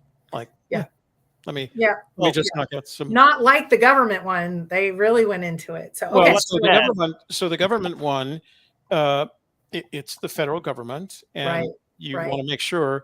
And the federal government. So I made a statement the other night that when that meeting took place, there were 3 things that Chief Ranger Sarah Davis, Forrest Fenn, and Jack Stoof all had in common. And the thing that they all had in common is they didn't want the location of the treasure revealed. They all had that in common. And so if you start with kind of that agreement as when you went into this, then all Forrest and Jack had to do was decide whether it was in their best interest or not to share the location. Yeah. Okay, let's go to the next slide, Mike. Well, my question is, Treasure Hunter says the court will either reject both the government and lawyer Greg's intervention or permit both of them. If lawyer Greg is time barred, why is the Department of Interior not time barred as well? Yeah, that would be a case. It would be a case if you were, it would be the case if you were an individual. It's the federal government, and they're given the leeway to protect. True. Because their position in the matter is we're protecting America. That's how they play this thing out, right? We're protecting the national parks. And I heard someone last night, I think it was on Greg's show, say that it belongs to us. That bit parkland, it doesn't belong to us. Right. It's owned, and even the law says owned and administered by the federal government on behalf of the people of the United States. We have an equal right to it. And an expedited is also a whole nother thing. So Zoe's deposition, this is all hearsay. I will say nothing is in the court record other than the deposition occurred. And I do have some issues with some things. I think the interpretation's wrong on a few of them. But let's go through them quickly just because it is quick. And then we'll move to the last part. Zoe's deposition summary by McCracken. Again, this is just what he's posting. We haven't seen it ourselves yet. Email is accurate, given in discovery from Jack to Fenn. In other words, those emails were true. Zoe says those emails were accurate. Zoe says she does not know the solution. Zoe only saw Jack once, and that was when he came to the house with the chest. Now, that one, I never thought the treasure chest was actually at the house. I don't believe it ever was. So I believe he misinterpreted. I think it was when, I believe it was when Forrest saw the chest for the first time. I don't believe it was at the house, but I do believe Jack came to the house after that meeting. I don't believe that treasure chest ever made it to Forrest home. Based on the raid and all that information, they did not want to commingle and make any issues. I remember the manner in which he stated there was no implication that it was in the house, only that it was at the house. So it could very much well be that Jack drove up to the house, knocked on the door, said, "I've got the treasure," and Fenn said, "Meet at my attorney's office tomorrow," or whatever. But yeah, it's possible. Okay, keep going. Zoe does not know why the emails fell off a cliff post-find between Jack and Forrest. She confirmed a video of Fenn exists. How about this one, Tony? Toby. She confirmed a video of Fenn exists, but under client-attorney privilege, will not show at trial, and no decisions if they will show it post-trial. We are assuming that is the video of Forrest going over the clues, but I guess we don't know that. I would be. The video of Fenn exists. I need to read that. I didn't read that. I think that's the conclusion that might have come to based on McCracken's commentary on what he found. I don't remember. Can you give me the? No, it's not a document. This is what's on Harry's site only. We don't have the deposition posted only, so he could be wrong. It's true. This is only his summation of the deposition. Right, it's his summation of the deposition. Right. The confirmed the video of Fenn exists does not come from her deposition. Is that correct? It doesn't come from the document yet. Yeah. No, it comes from her deposition, but we don't have that in a document yet. I'm sorry, I didn't. I misspoke. So the summary, he claims in his summary that it was in her deposition. Correct. Right. But at hearing, and I'm going to go over this in a second, at hearing, he will submit the transcript of the deposition. That's when we'll know the nuances of a few of these. So you're exactly right. This is a conjecture slide. Yeah. And the very last one is Zoe confirmed Jack gave the bracelet back to Forrest Fenn for free. It's not part of the estate because Zoe is in possession of it. That I don't understand. Now, I have a question for you, Tony. Something, and then it's not because part of your estate. Did he gift it to Zoe, like legally with paperwork? He would have had to if it's in her possession, or he would have had to have. So there was a point, if you recall, late in the period, this period between 2010 and 2020, that Forrest was giving away the materials that he had promised by tagging each one of the, I don't know if you recall the story of where he had tagged all the stuff in his home and who it was supposed to go to. I saw the tags. Yep. And so it is possible that saying to himself, I don't need this anymore. It needs to stay with the family. Honestly, I'm surprised that it didn't end up with Shiloh. That's who has it. I met with Shiloh. Oh, okay. So that's what he says. He did not show it. He said there was a stone loose. But here's my question. From what I understand, there was an inventory list submitted of all of the things that had been tagged, and Zoe did not have to provide the detailed list, but anything that was Forrest that was tagged and to be given to everyone, she had said the inventory is complete and they're waiting for the hearing to be able to give everybody their things. Right. This means there's two things here. This means that either Forrest gave it away before he passed, so it wasn't a part of the estate, or two, he never had physical possession of the bracelet. I'm going to leave it at that until we know a little bit more. I don't believe Forrest had physical possession, even though he did own it. I think it was sitting in that vault. Well, we do have a picture of him wearing it. Yes, absolutely we do. That's true. And we have a statement. But then the treasure chest wouldn't be in his possession either. He gifted the treasure chest. It's the right? Isn't that the same thing? In his Medium article, he says, Jack says he gave the bracelet back to Forrest. And Shiloh has an email to me that says, mostly everything's right in that Medium article, LOL. I believe that's one of the things. But until we get a little bit more, and that's why I'm asking, I think it'd be interesting to ask Jack. Well, I think what we need to do is file a motion to have all of K-Pro's emails. Oh, I showed the email. Oh, and McCracken actually asked for that for both me, because he thinks that I'm conspiring with Forrest right now because Forrest is alive. And what I told him is I will publish every single email I have outside of my family's personal stuff if he'll give me every single email between Jack and Forrest. I would publish every email that I had between me and Forrest, and all 3 pages would be put on a. And okay, so McCracken, if you're listening, both Toby and I will put all of those emails together if you will share all of those emails with us. He says he's going to the press with it. So. I want to see I want to see Zoe's deposition, and I would like to see Jack's deposition. Submit it in whole, Mr. McCracken. It will then become a part of the case file. Now he's prevented from doing that until the case is over, right? No, so he can do it at trial, and then it becomes a part of the court record. Right. At hearing, at the hearing. That's right. Yeah. And it won't be until, wait, what did I do here? June. Oh, it won't be until June. Pre-trial's in May, and then it's in June. Right. If it gets that far, he might Right. They can The- always file a motion to dismiss.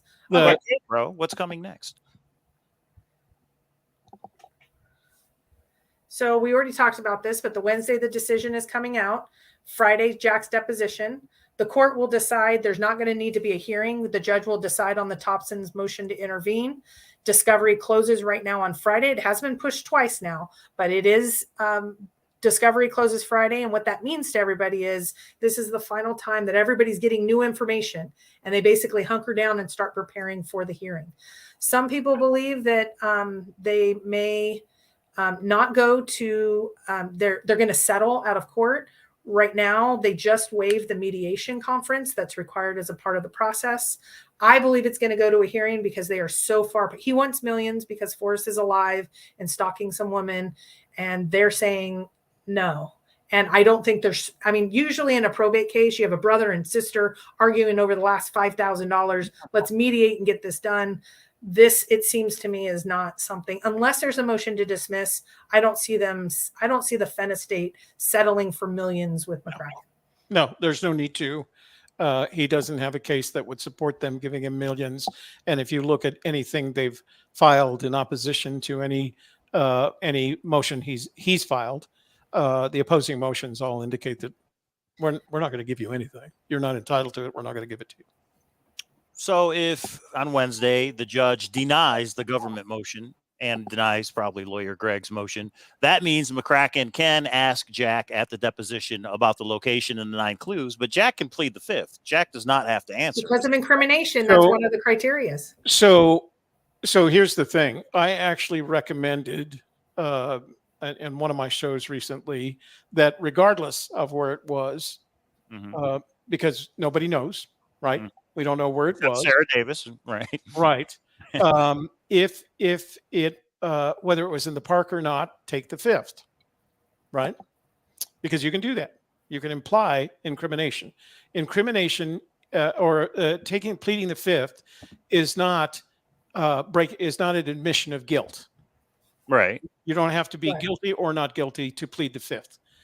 Toby, were you married to Laura Eunice? I'm going to plead the 5th on that one, right? It's not an admission that I was married to Laura Eunice. So the same is true from Jack. By pleading the 5th, he creates kind of some space for himself. The problem is that if he pleads the 5th and it is discovered that the treasure wasn't in Yellowstone, then he's broken another law by pleading the 5th for not having committed a crime. If it was on BLM, he can't plead the 5th. He can't technically plead the 5th unless he wants to use it as stalling tactic. And if McCracken, if one day the coordinates came out, and I have an opinion on that I'd like to share tonight, the coordinates came out and it was discovered that it was not in the national park and he pleaded the 5th in order to protect that, then he could be charged with contempt. And even and that's the really interesting thing is a lot of people think, because like me, I'm a legal layman's, plead the 5th. Yeah. There's certain criteria and you have to be careful, because when you plead the 5th and something exactly like you're talking about comes out later, you can actually get yourself into more hot water pleading the 5th than answering when it's the truth. Because that's, if you guys want to go, if we really want to go back, and again, this is surprising to me, Law and Order or A Few Good Men, the lawyer comes up and asks some surprise question, and then that's not what court's about. Court's about getting both sides, all of the facts, so that accordingly after discovery, so there isn't any surprises and shenanigans. It's all about just, here is both sides, and that's what both sides have to give an exhibit list of what they're going to potentially show in court. Both sides have to say, these are what our witnesses are going to say. Both sides have to say all that. Both sides get the deposition. So, I mean, pleading the 5th, it is a very, very slippery slope.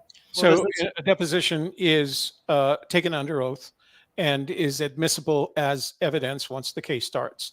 And if you lie, then not only are you held in contempt, you put yourself at risk of further investigation into why you lied, right? Yeah. So he has no reason to lie. But I looked up Judge Matthews. He's very experienced. My guess is that he will give leeway to the federal government to make their case. Mm-hmm. I think the other thing about it is the case for the government is pretty well defined, and there'll be attorneys there. McCracken, he's looked at his motions, and he's got to realize not only is he pro se. There's an old saying that an individual who represents himself in court has an idiot for an attorney, and although judges will give you a great deal of leeway Right. if you're acting pro se, you have to adjust that leeway so that you're actually behaving like an attorney would, even though you're not. Right. So and he had an attorney. The attorney asked to be withdrawn. I think it was about 7 to 10 days after his deposition, where he went into, because if you look at McCracken's case, his actual case file does not go into the rape and all the stuff that, and Forrest being alive. The deposition discovered that. Right. And then within a week, his lawyer Aston was given the right to withdraw. And you have to, in order to recuse yourself from a case, you actually have to ask the court for permission. Yeah. The court makes a judgment of whether they are going to allow you to recuse yourself from the case, Right. and you have to make a case for it. So whatever he told the judge about this convinced the judge that he was going to allow him to recuse. So it'll be very interesting if Jack pleads the fifth. We'll see. I mean, well, the first step is what happens. I agree. The hearing would not have been scheduled without this is being heard. So the judge is not dismissing it. All the attorneys are going to be able to fight it out. The big question is going to be there's some good valid points in, good. There's some, I've given this to a couple of attorneys and they said, this will be an interesting one. It doesn't seem like it's slam dunk on any side. So, I will not agree or disagree with that. I think. Which way do you think it's going to go if you were to bet on it? To predict? Why ask me? I've never been right about anything. I'm going to go with the government. I think the government is going to be provided. I think they're going to adopt that motion and disallow. I'm pretty certain they're going to disallow Mr. Thompson, and they will disallow the motion against McCracken's motion against the government's motion. Okay, and I'm going to go the other way. I don't know if they're going to say you have to give specifics, but I do believe the general area and the specific, like specifically Yellowstone, specifically 9 Mile, I think at least, if not all of it, will come out. So I want everybody to thumbs up if you think Toby's right, and I want you to thumbs up if you think Capro's right. And we'll figure out on Wednesday who is correct here. Yeah. All right. Okay. Yeah. Well, you're hoping for a bunch. If you're hoping not only Yellowstone but 9 Mile Hole, et cetera, et cetera, et cetera. So go ahead. Yeah, I think we have 2 slides left. Yeah. 2 slides left. So one thing a lot of people are asking is, can we just have the deposition? Right now, the file is about 400 pages long. What is in there is all the forms and probate documents, the motions, the judge's decisions, the exhibit list, the witness list, and all these extension of times and all the service and formalities. The things that are not in the file, it's not that we're hiding it from it. It doesn't exist. The depositions, they do not exist in the file. They will come out at hearing on whatever someone on either side is basing their discussion on or their questions on. The joint defense agreement details, it is recognized it was a motion for privilege and it was granted, but the details of that is not a part of the public file. And the Fenn estate had to provide a list of documents that they fell under the joint defense agreement. So when something like McCracken is very confused about why all of the emails between Jack and Forrest just disappeared after June 6th, that's when the joint defense agreement, in my opinion, took place. They do not have to say that this is where, or this is, there's 27 emails after that. It just falls under the joint defense agreement. The judge gets that. It's kind of a black hole for us. And then anything else that is attorney-client privilege documents, the judge may have access. It's not in the public file. Right. So some of this will be revealed in the long term, but yes, not as much as you would imagine. Yeah. So. Yep. Okay. And then I think we have 2 slides left. Next slide.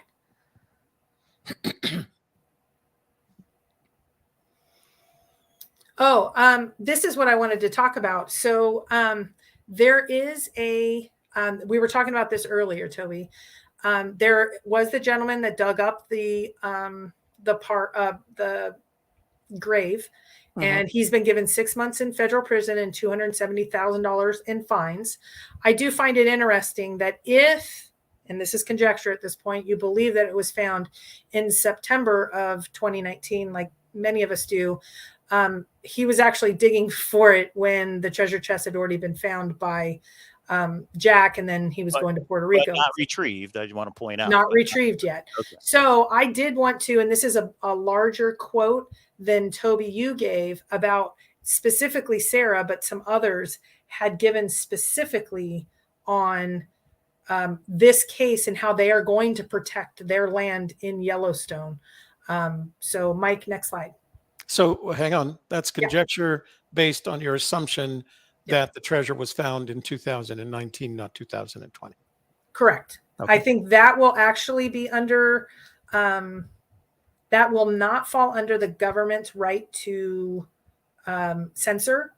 So I think that will actually come out, I'm hoping, on Friday, and then eventually get into the court. So if so, that puts him into it. Let's say Jack has to answer that question when it was found, and he says June of 2020, early June 2020.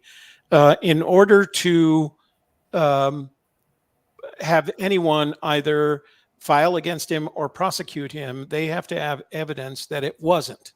And it's really hard to provide evidence of I don't think he'll lie under oath, and I think I think if the question is worded correctly, when is the first time that you laid sight or you discovered or you, I think there's some evidence there that may make that, but it needs to be worded correctly, and I think Jamie's preparing. So, but I don't think that falls under, no matter what happens on Wednesday, I think he can ask that question. And the only interesting one would be, I plead the fifth. That would be an answer in itself, in my opinion. There's no crime. The crime is if it was in Yellowstone, the crime would have been not having returned the treasure to the superintendent. If he says, and so I have to ask you the question, if in the deposition Jack says doesn't take the fifth, doesn't deny, and the government doesn't intervene, and Jack says June of 2020, are you going to accept that? I will.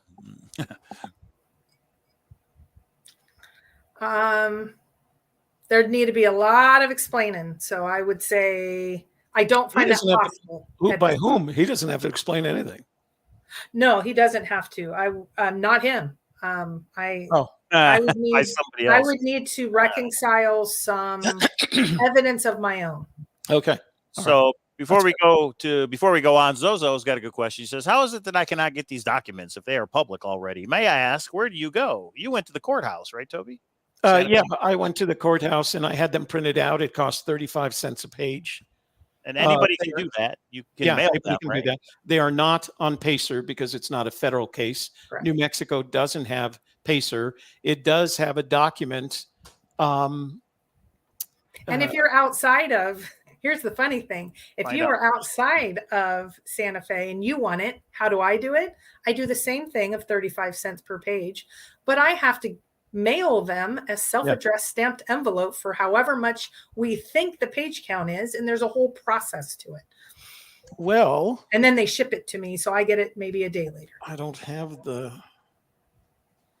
I didn't know It's you up were doing on, that. it's up on Thor. It's been up on Thor for. Yeah, I'm going to save you some more trouble. Did I throw that sticky note away? Hang on. So, Christy, I'm going to do you a big favor. Search Dad's coming to the rescue. I don't know what he's going to say. Yeah, Sophia, right now it's, I've spent over $150, $175 on. Whoa. Okay. Because I have I have an email address that I can share with you that enables you, if you have the case and the documents that you wish from the case, you can email them and they will, there's a 72-hour processing period, 72 business hours. so it doesn't work on weekends. And they will email you the documents at no charge because they're email. They do email. Interesting. electronic, but okay. Huh, Well, when you that'd be get it, awesome. send it on, Toby. Yeah, that'd be great. You don't have to do it right this No, second. That'd be great. I've been getting it. 22. I would hope that's the case, that they don't have to snail Oh mail my it. God. When yeah, they keep it isn't sending in it. Pacer, but they, by law, they have to provide. Okay, you ready? Yes. You know what? Yeah. I'm not going to post this on here because There then you go. the poor court would be bombarded with things. I'll Right. send it. That'd be awesome. I'll text it to you. Okay. Yeah. That's awesome. You have to have the specific case I have all number, at least one of the parties, and you have to specifically state which you want. Mhm. From the time they get the email on a business day, they require 72 hours before they send it back to you, up to Awesome. 72 hours. So just ask for Zoe's deposition, Caper. Okay. that. Maybe somebody is thanks, asleep Robert. at the wheel over there. Okay, so this is interesting. This is in a response to the I guy will that be got right caught. back in just a second. I'm going to Okay. read this, right, Capro? Let me make it clear, Patty. I'm the one censoring you. So stop. I will say it one more time. Stop. And then you'll just permanently is not holy, and holy doesn't need to deal with that. Keep going. Okay, so this is a Department of Justice website, the response to the guy that was caught digging in Yellowstone. So I'll read it real quick. Yellowstone is one of the country's most popular national parks. We must do everything in our power to investigate and prosecute those who damage and destroy its natural and cultural resources. A national park is no place to stage an adult treasure hunt motivated by greed. The harmful actions of Mr. Craythorne, no matter the reason or intent, destroyed valuable archaeological resources that cannot be undone, stated acting United States Attorney Bob Murray. I am pleased with the results of this case. The teamwork between Assistant United States Attorney Stephanie Hambrick and the Rangers and special agents with our National Park Service resulted in the successful prosecution of the crime that a sentence of imprisonment is rarely imposed. Craythorne deserves time in a federal prison, no matter the length. Yet this case really serves to remind those enjoying our national parks the importance of respecting and preserving it for the whole of America, Murray said. This is the most significant investigation of damage to archaeological resources in Yellowstone National Park's recent history, said Superintendent Cam Shawley. I want to sincerely thank law enforcement officers, special agents, archaeological staff, the Department of Justice, District of Wyoming, and the U.S. District Court judge for their outstanding work on this complex case. This is an example of a highly egregious resource violation stemming from the Forrest Fenn Treasure Hunt saga, said Yellowstone National Park Chief Ranger Sarah Davis. Today's action by the DOJ sends a clear message that these types of transgressions will be aggressively investigated and prosecuted. And when was that published? Do you have a date, Kate? About 2 months ago, March. This goes to Toby's point. To me, that statement says we are going to make sure to cover our land. If it comes out later that it was found in Yellowstone and Jack got a slap or a attaboy and Forrest got a never do this, I don't think there's even a fine. So if they got nothing but a gentleman's agreement to gag order, and this gentleman, I do not think it's okay that he dug anything, etc. But I do think there is that will be some interesting difference, though. The Forrest and Jack didn't destroy anything inside Yellowstone National Park. If it was found at 9 Mile Hole, it didn't destroy anything. So it's okay to break the law except for destroying. They broke the law, but they didn't destroy something like this guy did. This guy's digging holes in a graveyard. Okay, so is it okay to dig a hole but just not in a graveyard, or is it the issue the graveyard? No, it's against the law. Either way you do it. And but the law, what? If you look at the part of Title 36 under which that guy was charged, it was not Title 36 2.22. It was Title 36 destruction of property. Right. On which one? Oh, yeah, for the grave digger. Yeah, but she didn't say for people doing exactly this. She's saying, I want this to set a precedent. He didn't set a precedent with Jack, and that's a big if. But if it comes back, I think her statement right there makes very interesting ground for him to come back and all the others. Yes, and all the others, exactly. I know her feelings when she referred to it as the Forrest Fenn Treasure Hunt saga. Yep. That's how she feels about it. I think we have one more. So But I really think if it was not in Yellowstone National Park, why would Forrest and Jack not have come out and just said that part? We're not going to tell you where it is, but it was not in a national park or something. They got I don't nothing to understand lose to talk to the government. It's the government, for God's sakes, is the chief ranger. Why not tell them what they want to know if you know it's not going to damage you? well, except for if it comes out in Discovery, and if this is a lot of ifs, Jamie is right, and he has an email that says, "I found it," or I'm searching in a national park, and he said he never switched. I think he would have some explaining to. I don't think he can lie. He would have to explain searching. Treasure hunting is not allowed in a national park. So if he says in an email that you could provide the court that he was searching in a national park, he can be prosecuted for that. Do you see, Steve M? Jack didn't dig. He just brushed away 6 inches of dirt. And you get the legal term of digging. That's true. Yeah. Okay, Yeah. let's finish the That part. treasure was, I don't care what Forrest said, that treasure was buried. Other happenings around the community. Toby's announced they're back Wednesday and Saturday. Okay, let me clarify. I'm excited. I'm excited. We are back on Saturday for Wednesday and Saturday. We will still be doing messages and methods on Wednesdays at 5. Then we'll do news and views at 7. We're going to cover the news. And if there is Forrest Fenn, we treat that as local news and we will include it in the news. Last Saturday was an anomaly because I spent way too much time and I wanted to talk about Ukraine and I realized I had used up all the time blabbing away like Toby does. But we will continue to do that up and hopefully until we get the acceptance into the PRX Google program. And then we'll basically be off the air during the week for 20 weeks, and we'll only do the Saturday news and view show. But if there is Forrest Fenn news, we will cover it and express our opinions on the matter. And so in summary, all of that meant Toby and Shelley are back discussing Forrest Fenn. Wednesday, and I didn't put at the end. It might be Hump Day Hoedown and Church of the. No, I'm just kidding. I know it's under a different branding. Yeah, it is different branding. We do have to protect. So one of the things that they do in this application is you have to give them links to all the material they're currently producing. So they go back and review it. And we had to explain why there's different things. But that's all in your favor because one of the questions they ask is, how many podcasts have you done? They refer to all of this as podcasts. Yeah. Okay. So we have a lot of a lot. Just answer a lot. Yeah. Okay. Treasure chest sale. The latest I've heard, I have heard some updates lately, and I've heard everything is now on hold with this crazy town that's going on.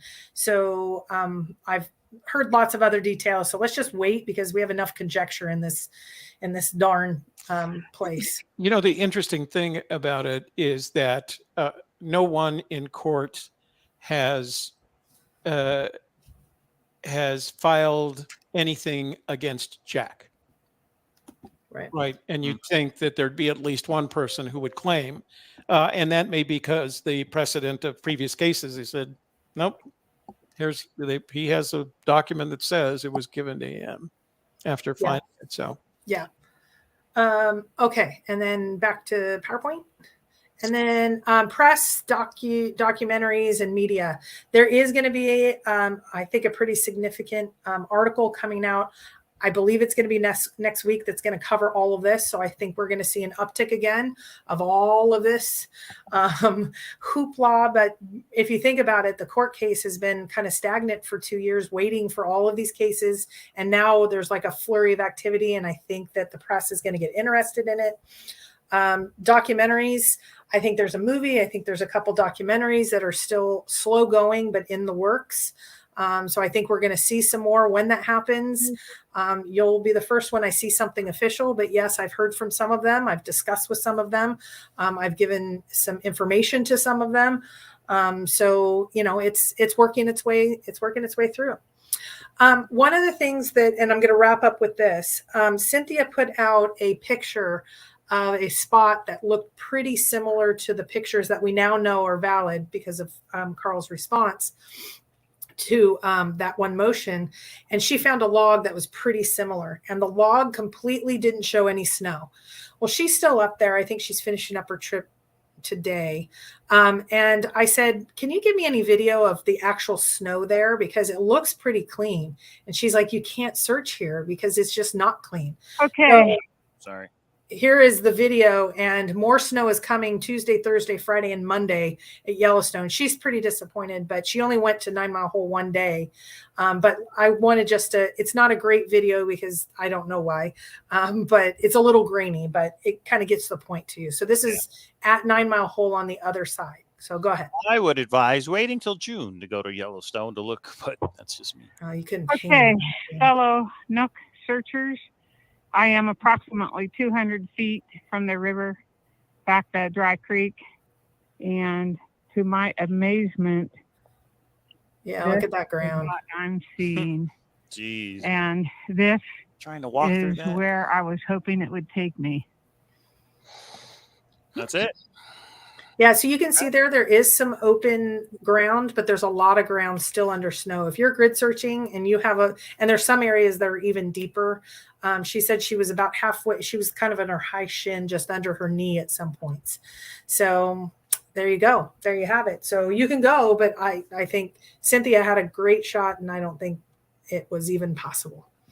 The question is that the location where Jack searched right there? Hopefully, maybe someday we find out. I don't know. I won't hold my breath, but I hope somehow, some way it comes out, whether it was or was not, that we know for sure. I want to show this to Toby because I don't know if you've seen this before, Toby. And I have a question. This is a HinmanAuctions.com. Yeah. Native American art, the lifetime collection of Forrest Fenn. There's going to be a live auction on June 9th. How does that happen when there's still a probate case going on? Because if you, prior to Fenn's death, as he was getting, what the sense that I got is that Fenn had a sense he was near his end. Okay. And so he started making arrangements in order to get this taken care of before that. I'm going to guess that the estate is the one that is going to be the beneficiary of this auction. Yep. And it doesn't make any difference. You can't make claims against the objects. You make a financial claim. Oh, I see. So the objects are there. These are not items that are special or specific enough. And I think the amount that they're going to get is not, there's still plenty left in the estate by the small chance one of these wins. Yeah. Yeah. And June 9th. And that could very well be something that Fenn left one of the family members. And as a result of their ownership, because it doesn't say Forrest Fenn, it says Forrest Fenn property, basically. So yeah, they can do that. I registered for it and I gave them my credit card. So I don't know what's going to happen, but I'm going to. Oh, you did? Oh, okay, good. Yeah, I'm going to participate. You have to give them a credit card in order to register. So I'm going to participate in the auction. If there's anything that comes off it, something that I can afford, then I'll see if I can get, a little thing, little pot. I would like to get something from San Lazaro. But they haven't posted the catalog yet. It looks like they don't actually post the catalogs until about 15 days before 15 to 20 days before the actual auction. So I'm going to look in there, and if I see there's something from San Lazaro, I'll Yeah, I don't know if you saw that Shiloh did an auction, I don't know, a few months ago, gave it to Cynthia for us to get out the link. And there was a bunch of arrowheads. There was a bone flute. There was a bunch of smaller end items. And he talked to us about that. He said, he felt a little bad because the small items went for about 4 to 5 times as much, because it was searchers that they should only be paying $40 and they paid $200 for an arrowhead or something. But the big pot, it went for like 3,000 and it should have gone for like 12. Yeah. So he was learning. He's trying to figure out how to not take advantage, but get something small that somebody would want as a part, like exactly you're saying, something small that would just be special to them. So he's still figuring. I think Shiloh's doing this personally. I don't know that. I did not get contacted about this one. So right. He's got, if you look at it, just the single photograph looks like other than artifacts. That looks like a purchase that he made, got it at a reasonable price, and they would like to make a little bit more of it. And it was a gift to Shiloh. He has, there's no costs, right? So anything he makes is profitable for him. No, and I think I think Forrest was a significant collector, and there's so much stuff in that house. I think he's trying to clear out it's now his. I mean, he's living in the main house. I think he's little by little, just when someone passes, I know I had to do it with my mom's estate of what am I going to give away? What am I going to sell? It's a long process plus the legal situation.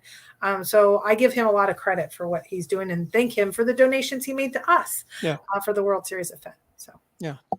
So I just want to mention that we will be covering the hearing, Wednesday's hearing on our Wednesday 7 p.m. show. Messages and Methods will still be on at 5, but we'll cover the hearing on the 7 p.m. show. Nice.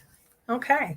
Well, that's all I had, guys. Thank you so much for being here, Toby, and kind of going through different perspectives. So I think it'll be interesting. Hopefully one of us is right and we actually get answers and it's not just put out there forever. So that's my main concern. So, well, my being here probably made Gross Pork really happy.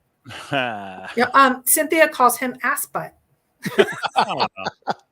That's a good name. Thank you for the super chats. Thank you to somebody who sent a little something to our PayPal account. You know who you are. Thank you, Toby, for coming on. My pleasure. See you again. Good to hear your opinion, even if we disagree with it. But I'm open. That's what opinions are all about. Until the evidence comes out, we don't have anything. I would like to say one last thing, and it was a conclusion that I came to, and I almost wrote it on Thor. Billy Shaw just remembered that I had said on it. I almost wrote it on Thor, wrote it, and then I erased it. Here is an opinion. So there, I mentioned at some point there were 5 people who knew where the treasure was located via GPS. They know the GPS coordinates. Mm-hmm. It included at the time Forrest Fenn, Jack Stoof, Attorney Nasco, Yellowstone National Park Chief Ranger Sarah Davis and her deputy, who somebody gave me his name, but I haven't followed up on it. So there were 5 people. Then Sarah and the chief deputy went out and they checked it out. They went and found the precise location based on the GPS coordinates. And it struck me that effectively the most important solution in this treasure hunt now is that pair of GPS coordinates. Mm-hmm. And it has deflated the value of the 9 clues or any solution associated with the 9 clues, because now all you need are the coordinates. You don't have to prove that you know the clues. And I believe that considering the number of people who can't keep a secret, that within, I'm going to say 12 months, those coordinates will be made public. I hope so.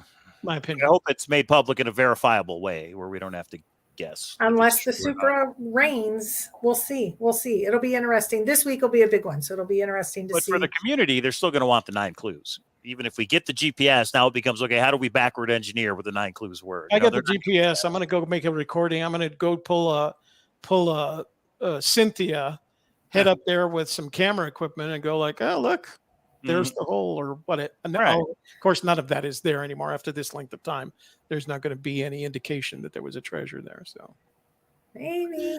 Stephen M. Let me make sure I've got your information. Yeah, he said he sent it. So double check. I do have your information. Oh, that's an unfortunate. I do have your information. I send out mail on Wednesdays, and it's media mail, so it's a little bit slower. But if you want, you can share your email address with me, and that way you'll be notified when I print out the label and when it's actually shipped and stuff. So. Yeah, so we will do a very short announcement sometime on Wednesday of just what the answers are or the result. And we're not going to go over excruciating detail. That's going to be at the Hump Day Hoedown on Wednesday night. A Gypsy's Kiss known as I can't even use that. Shelley would kill me. Yeah. So, and then we will be talking about the Beacon Star on Thursday. Thursday is the first ever PowerPoint for the Beacon Star. Right. I think it's big. We're going to solve it. I think Randy's getting nervous. We do have live audio of the Zoom in August of 2020. This is Forrest to the Deputy Ranger. Can I buy you? Yeah, that's conjecture. I don't know if that's true.